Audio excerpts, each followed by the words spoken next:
Can a phone really be super thin and strong enough to handle daily use? Samsung thinks so, and the upcoming Galaxy S25 Edge might prove it. With a body that's just about 585 millimeters thick, this phone is expected to be the thinnest Galaxy S flagship ever made. But the real surprise isn't just its slim size, it's what Samsung is using to protect the screen. Samsung has teamed up with Corning, the makers of Gorilla Glass, to create something brand new: Gorilla Glass Ceramic. Oh, and yes, it's as advanced as it sounds. This new glass isn't just thinner, it's also stronger. Corning says it blends regular glass with tiny crystals, then puts it through a special ion process. That combo helps the glass spread out the impact from drops or bumps, so even though the phone is slim, it's still protected. Usually, when phones get thinner, they lose out on strength. There's less room for reinforced frames or thick glass panels, but Samsung didn't want to make that trade-off. With Gorilla Glass Ceramic 2, they've found a way to keep the phone sleek without giving up on durability. This move matters, especially when you look at what other phone makers are doing. Apple is rumored to be launching the iPhone 17 Air later this year, possibly just 5.5 millimeters thick. They might use a new aluminum lithium frame and a custom glass formula to make it work.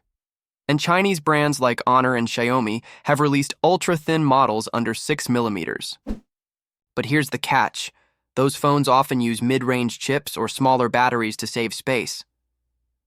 Samsung isn't doing that. The Galaxy S25 Edge is expected to keep its high-end display and performance features. That means you won't have to give up power just to get a slim phone. Now let's talk about the user experience. A phone this thin could feel more like holding a screen than a regular handset. And because Gorilla Glass Ceramic 2 is designed to take everyday wear and tear, you might not even need a screen protector. That's a bold move, but if it works, it could change how we think about phone protection. Of course, there's still one big question: what about the battery? Samsung hasn't confirmed battery size yet, and with such a thin frame, there might be less room for a large battery. That's something we'll need to keep an eye on when the full specs are revealed. Doctor. Official launch of the Galaxy S25 Edge is just around the corner. Samsung will be unveiling the phone on Monday, May 12th, live on their YouTube channel at 8 p.m. Eastern Time. That's when we'll finally get the full picture, including more details on the glass, design, performance, and possibly the battery life. This release could be a big moment, not just for Samsung, but for the entire smartphone industry. Is Honor coming after Samsung? It sure looks that way. With the launch of the Honor 400 series just around the corner on May 22nd, the company has started teasing its new phone, and they're doing it with a bit of style and shade. In one of their recent promo images, Honor not only hinted at some major upgrades, but also seemed to take a direct jab at Samsung's mid-range phones.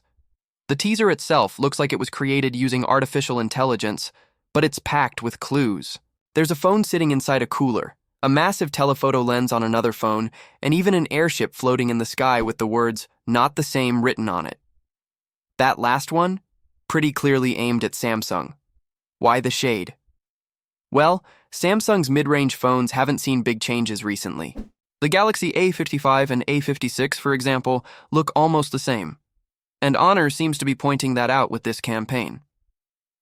But beyond the jabs, the teaser is telling us a lot about what to expect from the new Honor 400 series, especially the Pro model. The Honor 400 Pro is rumored to come with a triple camera setup, and these specs are hard to ignore. A 200-megapixel main sensor, a 50-megapixel telephoto, lens a 12-megapixel ultra-wide camera. That's serious camera power, especially in a mid-range phone. The 200-megapixel sensor might even be exclusive to the Pro model, though we don't have official confirmation on that yet. Still, it's safe to say Honor is aiming high and clearly targeting mobile photography fans. But it doesn't stop at the camera. Under the hood, the Honor 400 Pro is also expected to bring flagship-level performance. Leaks suggest it will be powered by the Snapdragon 8 Gen 3 chip, the same processor used in many premium phones this year. It could also come with up to 16 gigabytes of RAM, 5 and 12 gigabytes of storage, and a massive 5,300 mAh battery that supports 100-watt fast charging. That's a lot of power, especially for a phone that's expected to start at around €799, or about $900 when directly converted. The regular Honor 400 model might start at €499, or roughly $560. Honor is also running a little game with this teaser. If you can spot the clues hidden in the promo image, you might actually win the phone. So if you're up for a fun challenge and want a shot at getting the Honor 400 Pro for free, it might be worth checking out. The phone is expected to launch in the UK first, with wider availability across Europe, China, and possibly India. Sadly, there's still no word on a US release.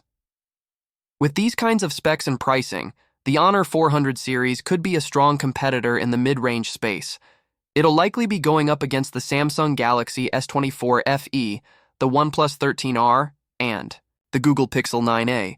But with that powerful camera setup, Honor might just have the edge for users who care most about mobile photography.